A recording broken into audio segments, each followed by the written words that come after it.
Salut, c'est Colombe Henrion. Bienvenue sur Sanitaire, le podcast du dispositif en partenariat One Health Océan Indien du CIRAD, en partenariat avec l'Agence régionale de santé La Réunion et l'association Les Petits Débrouillards de La Réunion. Dans ce podcast, vous en apprendrez plus sur One Health, une seule santé, l'interdépendance entre la santé humaine, animale et environnementale.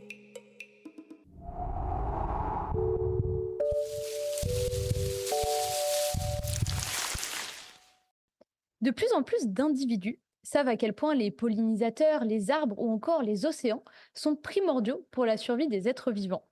Mais le rôle du sol, lui, reste souvent pas ou peu connu. Pourtant, c'est ce sol qui nous nourrit, nous habille, nous fournit de quoi construire nos maisons et nous supporte, nous, nos villes et nos campagnes. C'est pour cela que nous avons décidé de nous atteler à un épisode sur le sol, cette partie superficielle de la croûte terrestre, sans qui la vie ne serait pas possible.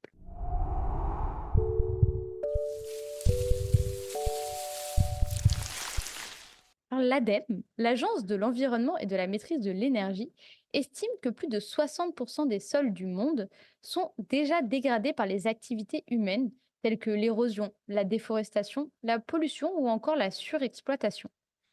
D'ailleurs, la dégradation des sols européens coûte en moyenne plus de 50 milliards d'euros par an en raison de la perte des services essentiels que les sols fournissent, selon la Commission européenne. Si ces sols continuent de se dégrader, il deviendra difficile de les cultiver car il faut un millénaire pour générer un nouveau sol fertile. On vous retrouve pour cette deuxième partie d'épisode sur le sol et son importance dans le maintien de la vie sur Terre. Dans la première partie d'épisode, nous avons vu que le sol est un compartiment riche en biodiversité qui joue des rôles clés dans la régulation climatique et également le cycle de l'eau. Maintenant, dans cette deuxième partie d'épisode, nous allons nous intéresser aux initiatives mises en place par les chercheurs, les décideurs politiques et la société civile pour préserver ces sols.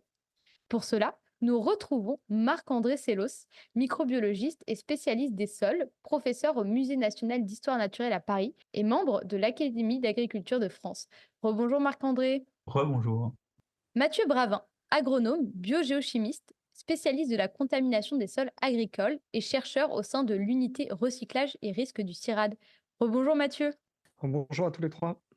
Et Arnaud Daguin, ancien chef étoilé, expert en stratégie alimentaire et cofondateur de l'association pour une agriculture du vivant. Rebonjour Arnaud. Bonjour Colombe, bonjour tout le monde.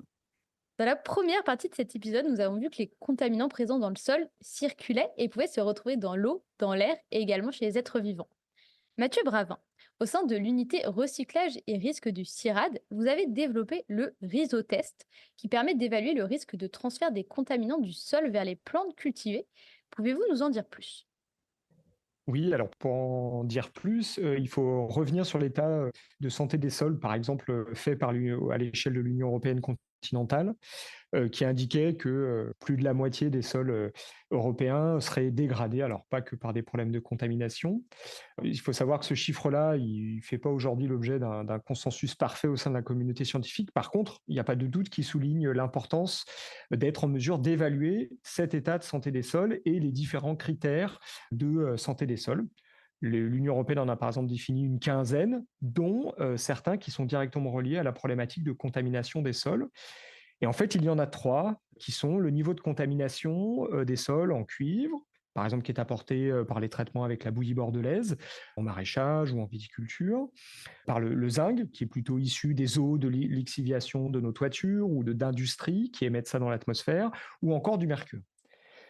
Les critères, en fait, pour faire l'état des lieux des problématiques de contamination sont donc réduits à uniquement 3 contaminants, ce qui est évidemment très très limité, puisque en fait, on a plutôt plusieurs dizaines à plusieurs centaines de milliers de contaminants qui sont potentiellement émis dans l'environnement et qui, du coup, le sol étant un super réceptacle des différents éléments et substances émises dans l'environnement, du coup, qui sont susceptibles de contaminer les sols. La deuxième problématique par rapport à cet état des lieux, son insuffisance par rapport à la contamination des sols, c'est qu'en fait, ce qui nous intéresse, c'est pas tellement le niveau de contamination au final, c'est plutôt le risque de transfert vers le vivant et les effets toxiques sur le vivant et in fine, bien sûr, sur l'être humain.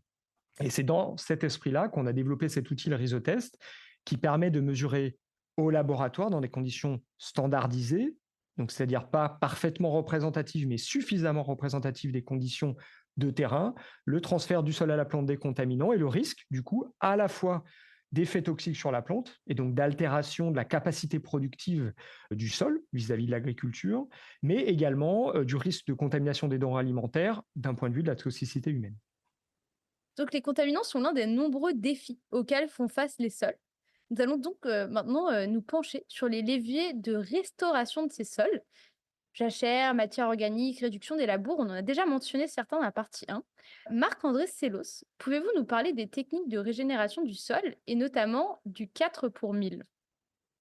Alors, le 4 pour 1000 n'est pas forcément une régénération du sol, il a aussi des fonctions climatiques, mais c'est vrai qu'il passe par une régénération des fonctions du sol. Alors, l'une des fonctions du sol qu'on avait évoquées, d'ailleurs dans la partie précédente, c'est de contribuer au climat. Mais on a surtout évoqué la façon dont l'émission de gaz à effet de serre pouvait dégrader le climat. Une autre façon d'envisager le sol, c'est de se dire qu'on va y stocker de la matière organique qui sera lentement dégradée, mais lentement seulement, et tout son carbone sera sous forme de matière organique pour 10, 50, 100, 1000 ans parfois 10 000 ans même dans certains sols d'Ukraine et du sud de la Russie. Donc l'initiative 4 pour 1000, elle vise à remettre de la matière organique dans les sols. Je dis remettre parce que souvent le labour a conduit à sa destruction, mais on peut aussi en mettre d'une matière organique qui va donc se dégrader lentement et faire stock de carbone. Le nombre de ces initiatives, il vient d'un calcul tout bête. Si chaque année on augmente de 0,4% la teneur en matière organique de tous les sols, eh bien, on va arriver à compenser les émissions de gaz à effet de serre de l'humanité de cette année-là. Alors, c'est pas pour continuer à émettre des gaz à effet de serre, c'est pour résoudre ce qu'on a émis déjà et qui, pour l'instant, est en train de nous préparer le climat qu'on aura dans 10 ans. D'autre part, il y a des sols qui ne s'y prêtent pas. Des sols sableux, il y a beaucoup d'oxygène qui rentre dedans et la matière organique ne reste pas. Ensuite, on n'aura sans doute pas assez de matière organique pour en mettre dans tous les sols du monde, 0,4% par an. Mais partout où on le peut, c'est un des leviers pour agir sur le climat et ce calcul de 4 pour 1000, il montre la pertinence quantitative de cet outil. Il montre que c'est un outil qui a un ordre de grandeur intéressant. Cette matière organique, la question c'est comment est-ce qu'on l'amène. Et il y a deux façons de l'amener. On peut l'amener effectivement de l'extérieur, c'est d'amener des déchets animaux. Et là, le fumier montre bien une fonction positive sur le climat du bétail, même si par ailleurs le bétail fait du méthane. Il peut y avoir une compensation là. Et puis aussi tout notre fumier à nous, nos ordures ménagères par exemple, qui devraient, avec un très léger compostage ou pas de compostage, retourner dans les sols.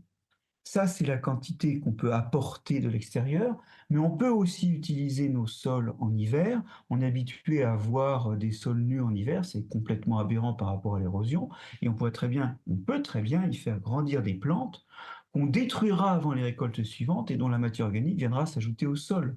Ces cultures dites intermédiaires, qui permettent donc de créer de la matière organique qui ensuite est soit dans le sol pour les racines, soit enfouie par le travail des vers de terre pour ce qu'on aura rasé ou abattu au sol ou broyé, eh bien, cette matière organique, elle peut représenter un stockage de 0,1 à 1 tonne de carbone par hectare et par an. Et justement, ça tombe bien, on va parler, de la récupération, de nos déchets et là, on va s'intéresser, aux déchets alimentaires en provenance des cuisines et des eaux usées. Arnaud Daguin, vous avez beaucoup, été en cuisine car vous êtes un ancien chef étoilé. Est-ce que vous pensez qu'il est possible de récupérer les eaux usées, les déchets alimentaires des cuisines pour les épandre dans les champs? Bah, c'est un vieux truc, et oui, tout est possible, hein. Je suis assez vieux pour avoir connu une époque où, en fait, le mot déchet n'existait quasiment pas en termes de cuisine, en tout cas, et où tout était utilisable d'une façon ou d'une autre, et y compris en fin de cycle, souvent pour nourrir des cochons, par exemple. Ce n'était pas pensable de considérer ce qu'on appelle aujourd'hui un déchet en cuisine à cette époque-là. Ce que je voudrais dire là, c'est plutôt et surtout parce que bon, les eaux usées, c'est une autre problématique, et surtout avec les produits d'aujourd'hui qu'on utilise pour l'aspect sanitaire, et donc c'est plus compliqué à traiter. Je ne suis pas compétent pour parler de ça. En revanche, ce que je peux dire, c'est que la restauration en tant que telle et en tant que prescripteur d'habitudes et de produits et un peu de culture, cette restauration peut, en s'adressant à des producteurs, à des paysans, les producteurs qui utilisent les pratiques dont vient de parler Marc-André, la restauration peut aider à faire monter ces sujets sur la table et à les faire s'accélérer. Et là encore, c'est toujours un des buts recherchés par cette association donc pour une agriculture du vivant. On a sorti un outil qui s'appelle l'indice de régénération. Un indice qui permet d'abord, évidemment, aux agriculteurs, mais ensuite à tous ceux qui s'adressent à eux en aval, de comprendre en quoi les pratiques de cet agriculteur va régénérer son milieu ou, au contraire, ne pas le faire. Et je pense que c'est en étant un petit peu aux aguets de ce genre de choses dans la restauration et ailleurs, dans l'industrie agroalimentaire, qu'on pourra, j'espère en tout cas, généraliser le plus possible ces pratiques qui sont des pratiques de régénération des sols. On a passé on va pas dire des siècles, mais si presque maintenant, des décennies en tout cas, à dégénérer les milieux. Il est temps vraiment qu'on s'applique à les régénérer et surtout que cette régénération soit visible et quantifiable et qu'elle serve aussi à rétribuer les agriculteurs. C'est pour ça que quand Marc-André parle d'interculture, de cultures supplémentaires qui ne sont pas récoltées ni vendues, en fait, elles ont une valeur au regard de notre avenir commun. Et cette valeur, il n'y a aucune raison de ne pas mettre un prix en face. Et ça faciliterait beaucoup, et on est en train de travailler là-dessus, un très gros projet qui s'appelle Covalo, donc vous pourrez peut-être regarder les détails, je ne vais pas y rentrer là-dedans maintenant, comment on fabrique du modèle économique à partir de la capacité à régénérer les milieux productifs. Et ça, c'est une des clés, et ça dépasse largement la restauration et l'utilisation des eaux de la plonge. On est là sur un point clé, qui est un point à la fois sociologique et économique de notre alimentation. Comment on va pouvoir décorréler de l'actif d'une exploitation agricole tout ce qui concerne la régénération des milieux et qui va profiter aux générations d'après, et comment on peut faire en sorte que ça contribue à la rémunération du paysan. Merci beaucoup Arnaud. Alors le 4 pour 1000, la matière organique ou les pratiques d'agroécologie, toutes ces initiatives ne peuvent pas être mises en place sans des réglementations et des politiques publiques. Au niveau national, ces derniers temps, la France continentale a fait face à de nombreux mouvements agricoles. Suite à cela, une version définitive du plan éco-phyto de réduction des pesticides devrait être présentée début avril.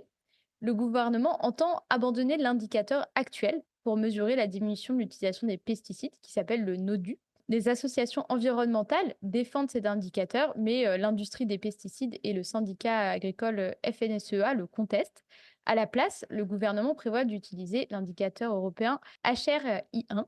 Qu'est-ce que cela veut dire concrètement? Quels enjeux pour la santé du sol et du vivant, Mathieu Bravin?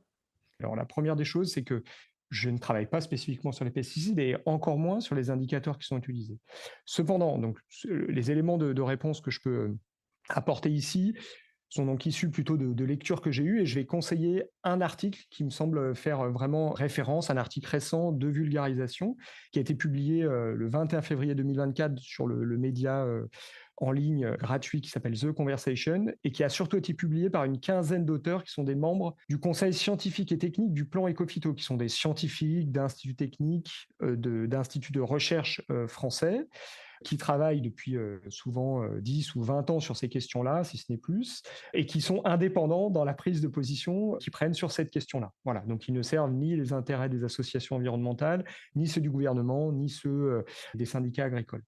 Donc clairement, dans cet article-là, je vous engage à aller le regarder. Déjà, il est défini ce que sont les indicateurs, leur intérêt et ce qu'est le NODU, c'est-à-dire le nombre de doses humidées d'application des pesticides. La deuxième chose, c'est qu'ils expliquent très clairement en fait que cet indicateur-là a été mis en place depuis longtemps à partir de travaux scientifiques faits par l'INRAE. Quand je dis depuis longtemps, c'est depuis 2008, donc ça fait plus de 15 ans que ça a été mis en place et que l'intérêt en a été validé. D'autre part, ça a permis de montrer, contrairement à ce qui est parfois dit un peu rapidement, qu'il y a eu des efforts faits. C'est-à-dire que le plan Éco-Phyto a permis de faire des choses. Tout n'est pas parfait. Mais par exemple, on a drastiquement diminué l'utilisation des pesticides les plus problématiques vis-à-vis de la santé de l'environnement et de la santé humaine. C'est les pesticides notamment les CMR, cancérogènes, mutagènes, reprotoxiques, qui ont été drastiquement diminués, notamment les plus toxiques parmi eux. Le dernier point qui est fortement souligné par ces scientifiques-là, c'est qu'en fait, cet indicateur, pour eux, ça serait vraiment dommage de le supprimer. Une des raisons principales, c'est qu'il est aujourd'hui pas directement harmonisable avec les indicateurs européens, comme par exemple le HRI1 que vous avez cité, mais ils indiquent clairement qu'il y a déjà eu des travaux scientifiques qui permettraient à moindre coût de l'harmoniser à l'échelle européenne et de pouvoir continuer à l'utiliser, qui serait même certainement plus performant que le HRI1. Je ne fais que retransmettre l'avis de ce comité scientifique, mais qui, lui, semble clairement en faveur de ne surtout pas abandonner le NODU.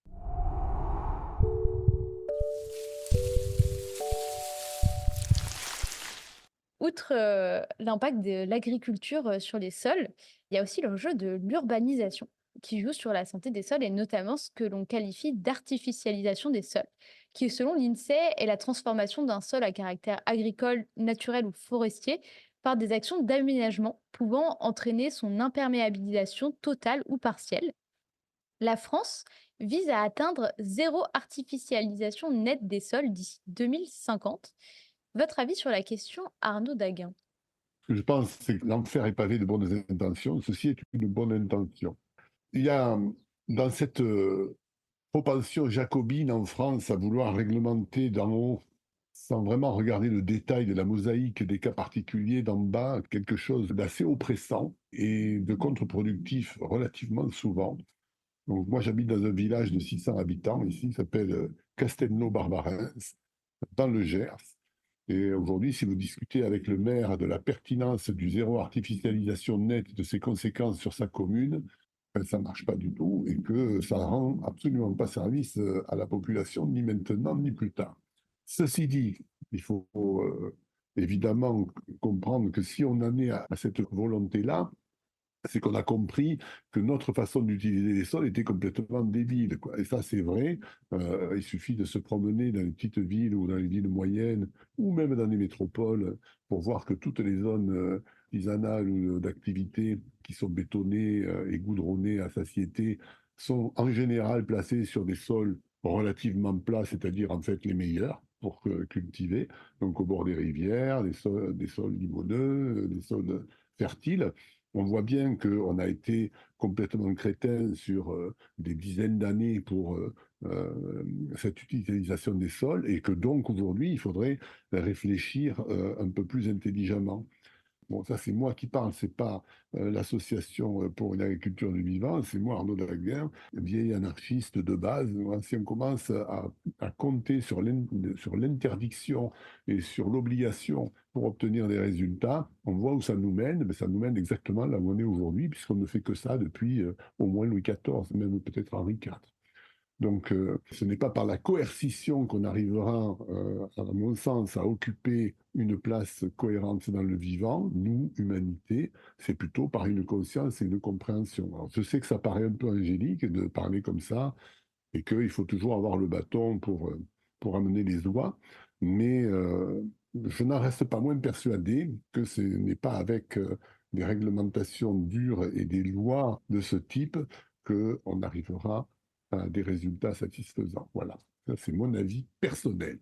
Plutôt une transition qui passerait par le bas et par les citoyens, leur prise de conscience, leur volonté à bien faire. On va quand même continuer sur les politiques publiques parce qu'on vit dans un monde où on est quand même régi par de nombreuses politiques publiques. Donc maintenant, au niveau européen, la Commission européenne a proposé une directive sur la surveillance des sols le 5 juillet dernier, le 5 juillet 2023. Cette directive vise à permettre à l'Union européenne de parvenir à un bon état des sols d'ici à 2050. En comparaison, des directives cadres européennes sur l'air et l'eau existent déjà depuis une vingtaine d'années. On peut se demander si cela sera suffisant pour éviter des scandales sanitaires comme celui du chlordécone aux Antilles. Donc je rappelle, le chlordécone est un pesticide qui a été utilisé massivement dans la plantation des bananes en Martinique et en Guadeloupe, ayant entraîné une grande contamination des sols et de l'eau et des conséquences significatives sur la santé des populations locales, notamment avec une augmentation drastique du nombre de cancers de la prostate. Marc-André Sellos, vous êtes microbiologiste, spécialiste des sols. Que pensez-vous de tout cela? Est-ce que, selon vous, une directive européenne sur la surveillance des sols pourrait vraiment changer la donne? L'Europe n'en est pas à son coup d'essai, hein, avec Caring for Soil is Caring for Life.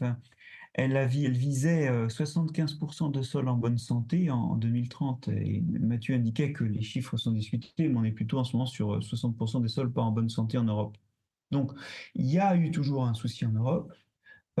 Je pense qu'effectivement, il y a besoin de réglementation et au risque de froisser Arnaud, je dirais qu'il y a besoin des fois qu'il y ait des avertisseurs qui fonctionnent aussi par une voie centralisée, parce que autant j'ai vu des agriculteurs s'emparer du bio, j'ai vu des agriculteurs s'emparer de l'agriculture non labourée, c'est respectivement 10 et 4% de notre surface agricole utile, autant j'ai pas vu l'élu s'emparer de diminuer l'artificialisation, jamais. Parce qu'en fait, tout le monde se dit, ben, c'est aux autres de le faire. Et ça, c'est un vrai problème. On a besoin de politiques volontaires collectives.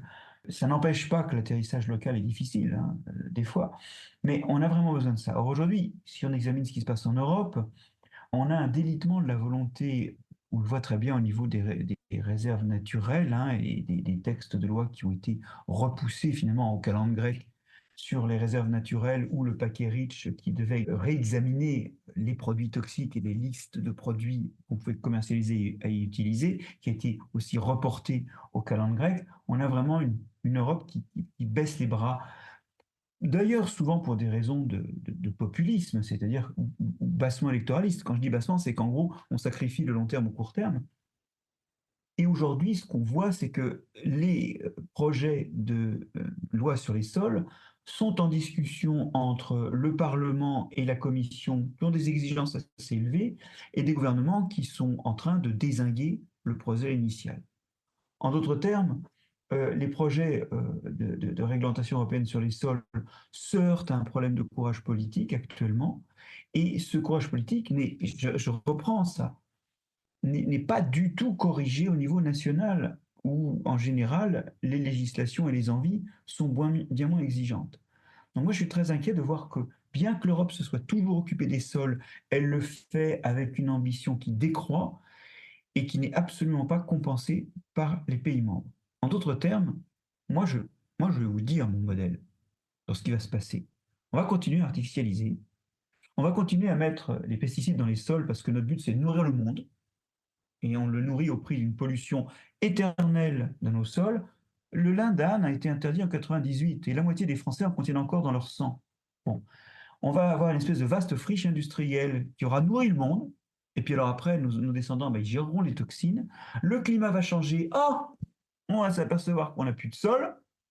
Chaque année en France, il disparaît une surface qui nourrit la ville du Havre. C'est de la bouffe qu'on retire de la bouche de nos enfants. Dans un contexte de changement climatique, où on le voit très bien avec les sécheresses estivales qu'on essuie en ce moment, la production alimentaire va dégringoler. Moi, je dis, si on ne se reprend pas rapidement, nous promettons l'enfer à nos enfants. Alors, on peut s'arrêter là et se dire, oui, bon, d'accord, mais ils auront qu'à se démerder. C'est d'ailleurs ce que dit la loi zéro artificialisation nette. Hein. Zéro artificialisation nette, le but c'est en 2050. En gros, c'est un truc que vont faire nos enfants et que nous, on ne sait pas faire. Bravo, les parents, bravo. Donc, à un moment, je pense que, bon, moi, je ne fais pas partie des scientifiques qui font rébellion, parce que moi, je raconte la science, mais je suis désolé, les amis, ce que je vois, c'est pas l'avenir. C'est pas d'avenir. Et donc là, il va falloir se reprendre.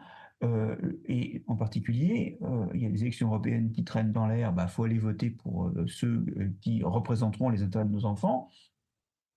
Il y a vraiment des gestes politiques forts à faire. Et ce qui m'inquiète un peu, je suis ravi de participer à ce podcast, mais c'est que la diffusion de l'information et de la réflexion scientifique n'aide pas beaucoup à ça. Et j'en reviens à ma marotte. Mon seul espoir à moi, c'est qu'on forme des enfants qui soient plus capables de comprendre ce que sont les impératifs du futur. Parce que pour l'instant, c'est plutôt en train de se déliter. Et une fois de plus, cette espèce de facteur correcteur qui était l'Europe est en train de tomber en miettes. C'est vraiment inquiétant, hein, parce que jusqu'ici, clairement, les impétus pour le respect de l'environnement et notamment des sols sont plutôt venus de l'Europe. Merci Marc-André pour ce gros résumé de la situation dans laquelle on est actuellement. Et c'est vrai que c'est quelque chose qui a beaucoup été pointé dans la première partie de l'épisode, c'est le besoin de temps long pour ces sols, pour se construire, pour se régénérer, et le paradoxe du temps très court de nos politiques publiques, qui évidemment font assez défaut et posent pas mal de problèmes. Et en parallèle, le manque de sensibilisation, et notamment des générations futures. qu'on espère que cela va évoluer, notamment dans les écoles, dans les années à venir, parce que c'est sûr que si on reste dans le modèle actuel, les prévisions scientifiques ne sont pas très glorieuses pour nous.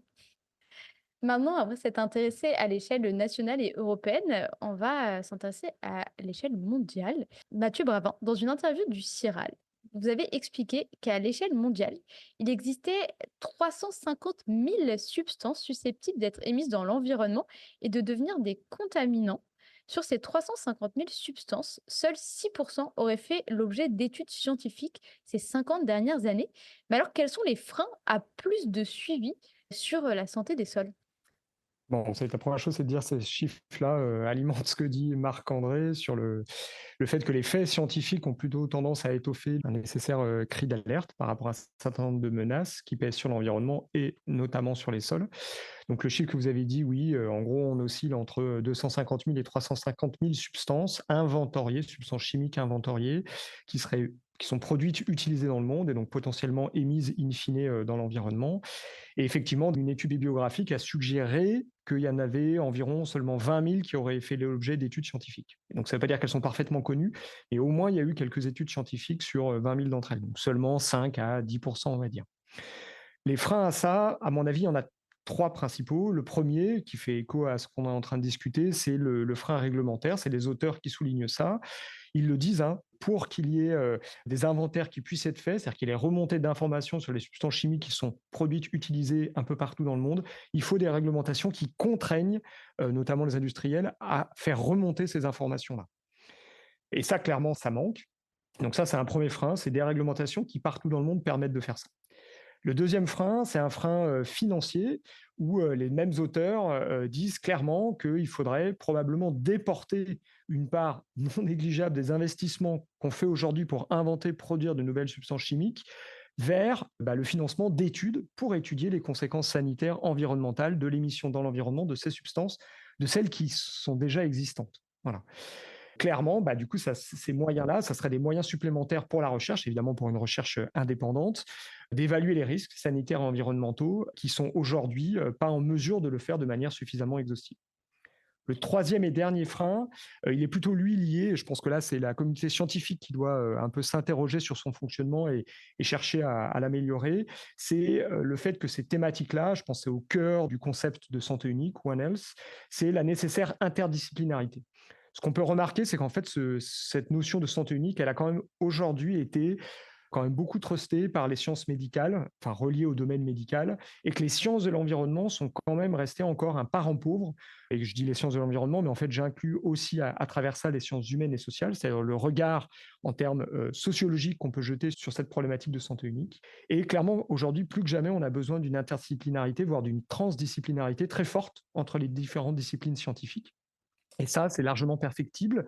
Et ça demande évidemment que les moyens humains, que les moyens financiers soient plus également répartis entre les différentes disciplines, et notamment que les sciences de l'environnement, c'est-à-dire que les disciplines scientifiques qui étudient la santé de l'environnement, et notamment celle des sols, aient plus de moyens pour pouvoir améliorer leur capacité d'évaluation des problématiques sanitaires et environnementales. Évidemment, de dire ça, c'est pas juste parce que moi je fais partie des gens qui travaillent dans les sciences environnementales, et donc je ne dis pas ça juste pour avoir plus de moyens, c'est parce que in fine, les sorties des sciences environnementales en termes de santé de l'environnement, de santé humaine, c'est évidemment directement relié à la santé humaine et donc derrière aux disciplines médicales. Donc, si je résume un petit peu tout ce qui s'est dit, c'est une besoin de sensibilisation et de prise de conscience de la part des citoyens, d'une première part, des besoins de réglementation politique efficace, de moyens financiers pour la recherche et de recherche pluridisciplinaire. Parce que oui, on est dans un podcast One Health où on prône l'interdépendance entre la santé humaine, animale et environnementale. Et on l'a compris, le sol, la santé des sols, elle joue sur la santé de l'air, de l'eau et la santé du vivant, dont la nôtre. Donc, il faut qu'on puisse travailler entre spécialistes des différentes santé pour pouvoir avoir une approche globale et comprendre ce qui se passe.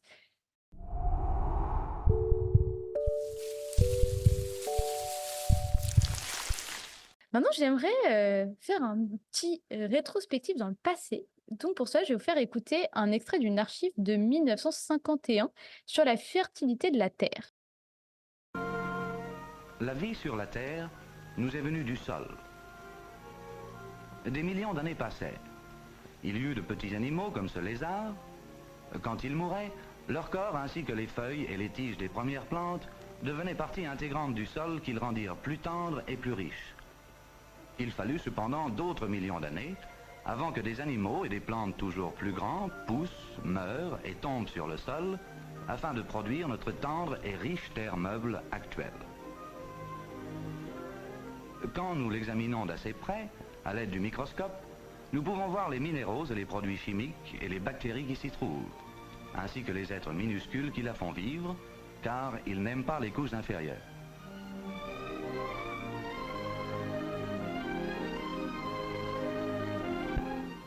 Il y a aussi d'autres êtres vivants dans la terre meuble, par exemple des fourmis ou d'autres insectes. Des vers de terre qui maintiennent le sol meuble et réceptif à la pluie. Tous ces derniers, aussi bien que les animaux plus grands comme ce rat musqué, contribuent, même en mourant, à améliorer notre sol. Nous devons donc prendre grand soin de cette terre qui nous soigne si bien.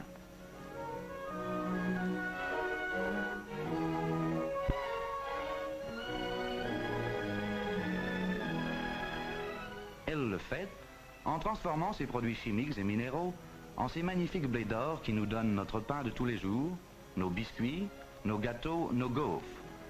Il nous donne encore les fibres de coton desquelles nous fabriquons nos vêtements, ainsi que les vitamines pour notre santé, et la viande, et le cuir, et toutes les choses qui nous sont indispensables chaque jour de notre vie. C'est tendre comme film. La tendreté du sol. Donc c'était il y a 73 ans et nous avions déjà compris que la Terre hébergeait la vie et devait être protégée. Quelles sont vos réactions face à cette archive, par exemple Mathieu Bravin? Alors, je ne connaissais pas cette archive, elle pose les éléments de base dont on a déjà parlé. Je ne suis pas surpris sur le fait que ça mette en évidence le rôle de la vie dans les sols, sur les fonctions des sols qui nous sont essentielles pour le développement des sociétés humaines.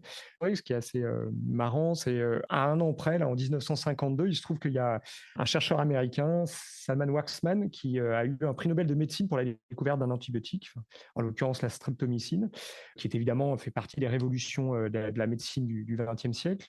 Et en fait, il faut savoir que Salman Waxman, c'était avant tout et au départ un microbiologiste du sol.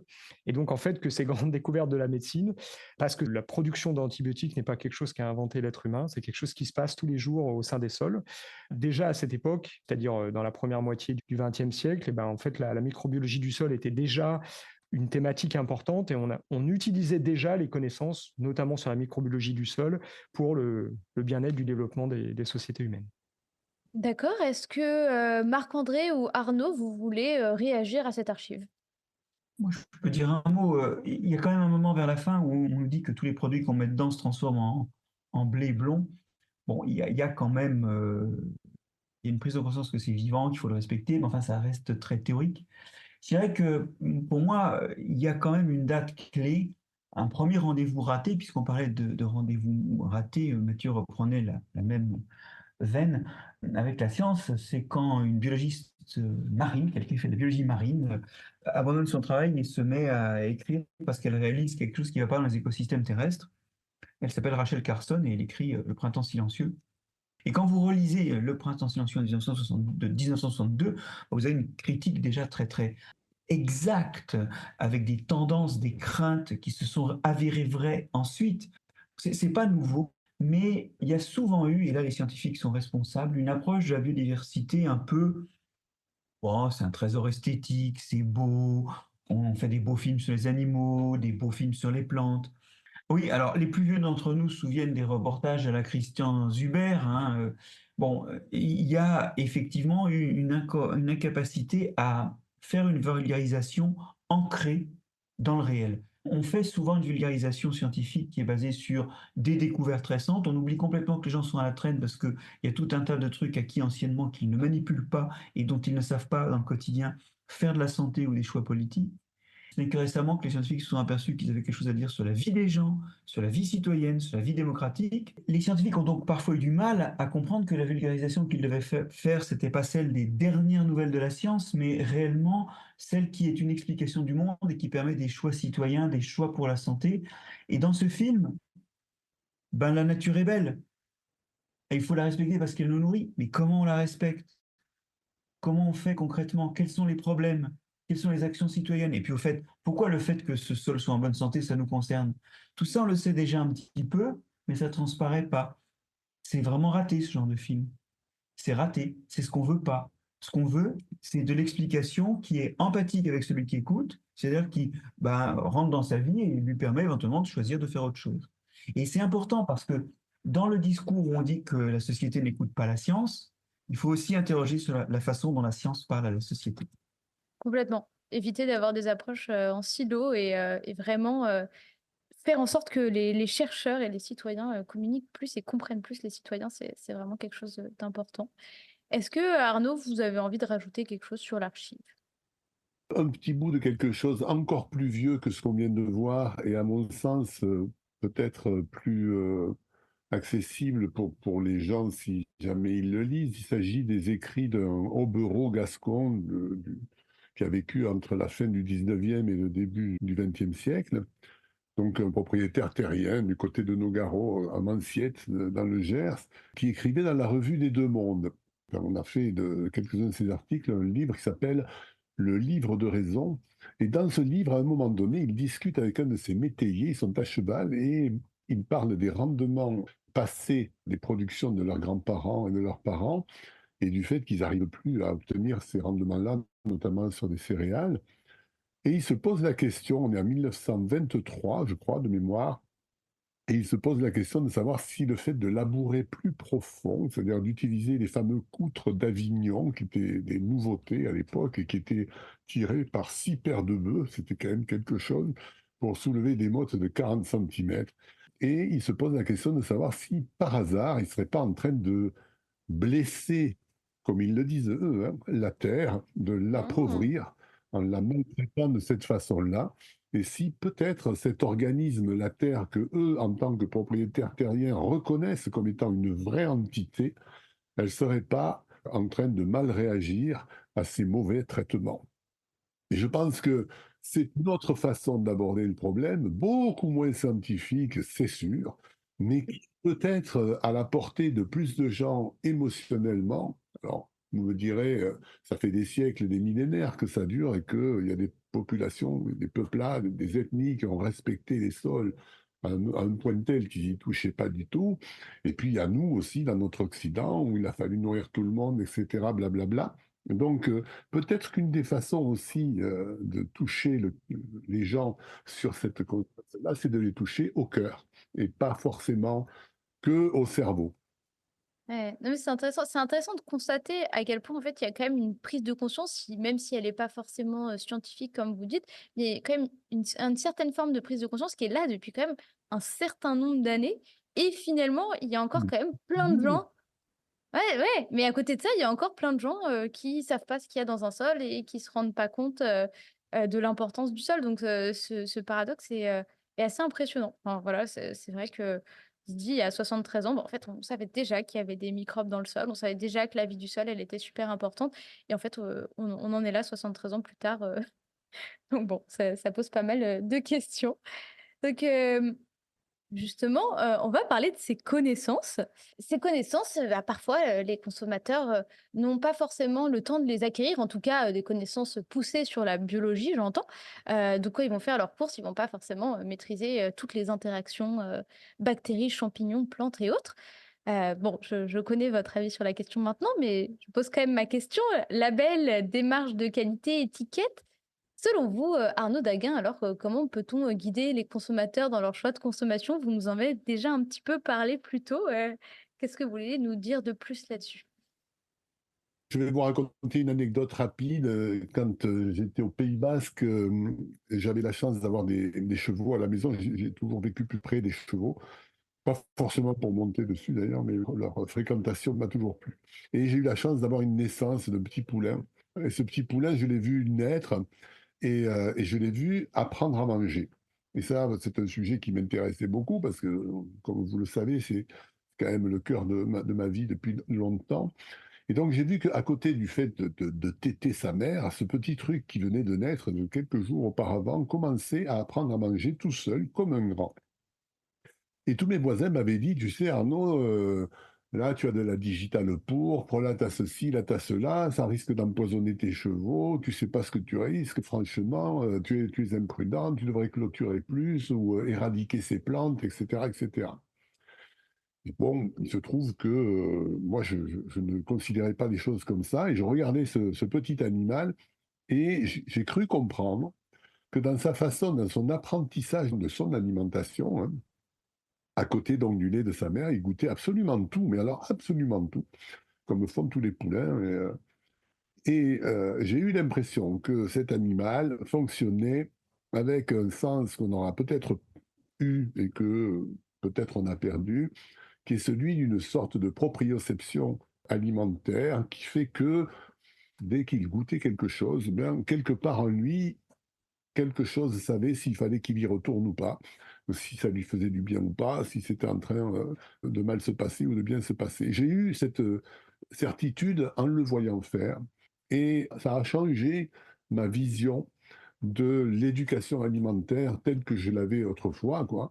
Et je me suis dit qu'il y a peut-être une part un peu plus importante à consacrer à une sorte de spontanéité, alors pas complètement dingue, hein, parce que là, je sais que nous, les humains, nous avons quelque part au-dessus de cette proprioception, nous avons des couches et des couches de culture, d'affect, d'humeur, de tout ce qu'on veut, voilà, et que on ne peut pas laisser les enfants face à l'état de Boostify en leur disant vas-y, bouffe ce qui te fait envie, parce que à mon avis, ça ne se passerait pas très bien au niveau du sucre, par exemple. Bon. Mais il n'empêche qu'on pourrait quand même peut-être essayer de trouver ou de retrouver, si c'était possible, une part de cette conscience alimentaire, de cette façon de comprendre ce qu'on est en train de faire quand on mange. Voilà. Vous savez, moi, je suis plus dans la vie active, entre guillemets, et donc j'ai le temps de regarder beaucoup, et c'est très bien, et de réfléchir un peu, ça, souvent c'est moins bien, mais bon, c'est pas grave.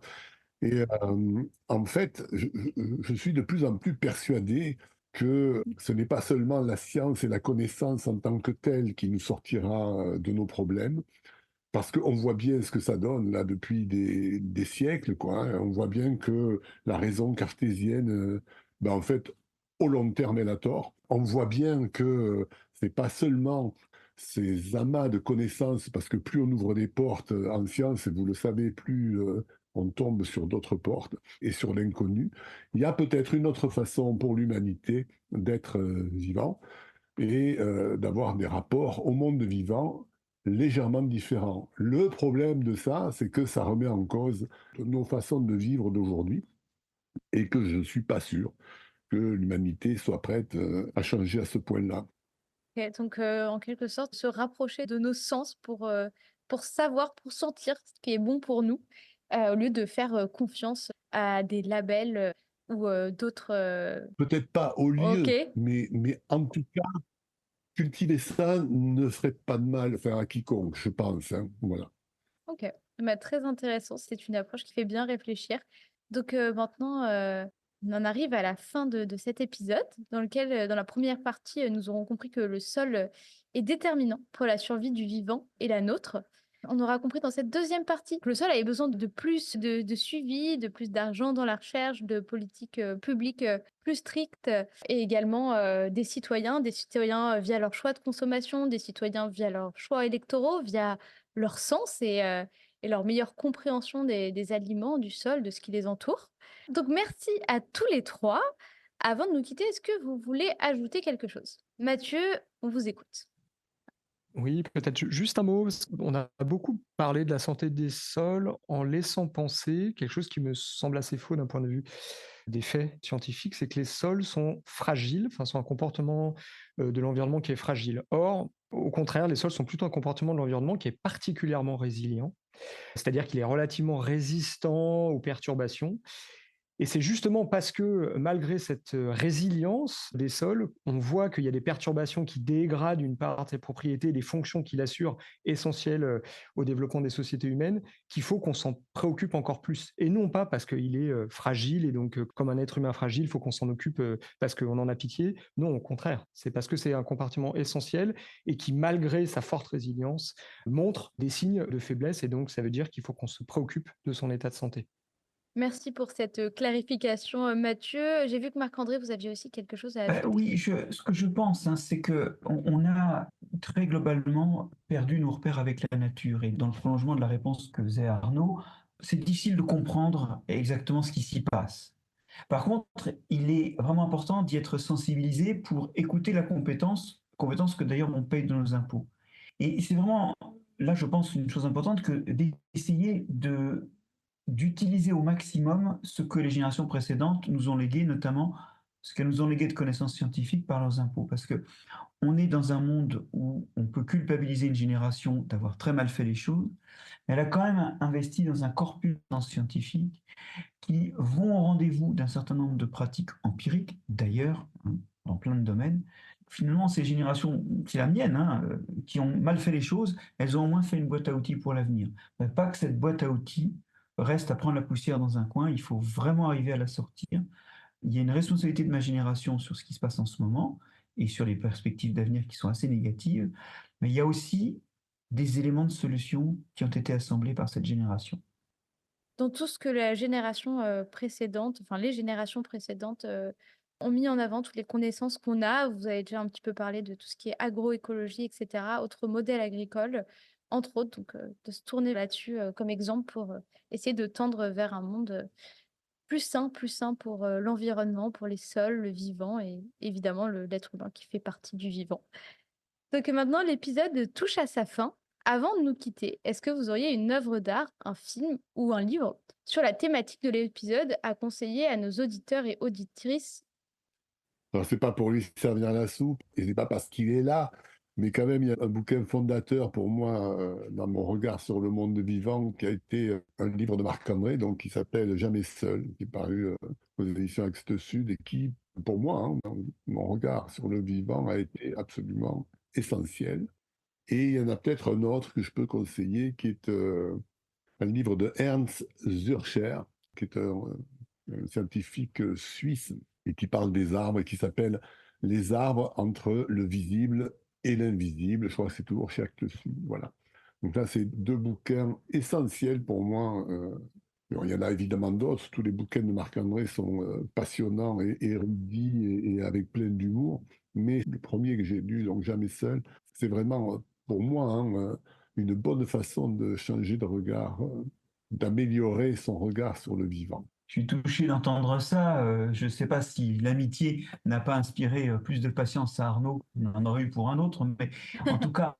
Non, mais je ne te connaissais pas à l'époque, donc. Mais plus sérieusement, et il y a un livre que j'ai lu récemment, c'est La Terre de Zola. Et alors, j'ai été assez étonné oui. que la question de la fertilisation de la terre se pose beaucoup, et je renvoie les futurs lecteurs donc au personnage de la mère Caca, qui a les plus beaux choux du marché, et on sait comment. Et aussi, je découvre, entre les lignes, ou à certaines pages de façon carrément explicite, que la paysannerie, que le monde agricole souffrait déjà des mêmes maux, depuis la concurrence des produits étrangers qui étaient moins chers, jusqu'au problème d'acquisition des intrants et à l'indifférence du reste de la société. Ça fait froid dans le dos, parce qu'on voit que les problèmes de l'agriculture ne sont pas d'hier, mais ils sont d'avant-hier au moins. Merci Marc-André, Mathieu. Oui, deux suggestions. Alors, la première, pour un peu penser aux enfants, on parlait beaucoup de l'importance de transmettre, et notamment que les jeunes générations qui sont en train de se former soient mieux formées que nous sur la connaissance des sols. Donc le premier, c'est un livre qui a été édité il y a un an environ aux éditions Maya, qui s'appelle La clé des sols, qui a été écrit et illustré par des préadolescents, des élèves d'école élémentaire et de collège, pour justement expliquer aux préadolescents ce qu'est un sol, comment ça s'étudie, à quoi ça sert dans notre vie quotidienne. et dont en fait le propos a été coordonné scientifiquement par une directrice de recherche de l'INRA à Aix-en-Provence, Sophie Cornu, qui est une spécialiste internationale des sols. Et voilà, moi-même, je l'ai utilisé, j'ai acquis ce livre-là, je l'ai utilisé pour expliquer un peu à mes enfants ce que je faisais en trouvant des mots meilleurs que ce que j'aurais été capable de dire moi-même. Voilà. Et la deuxième suggestion, qui elle est plutôt une sorte d'avant-première, un collègue à nouveau de l'INRAE, Philippe Inzinger, là, a publié un livre aux éditions Quae en juin, qui s'appelle La vie cachée des sols.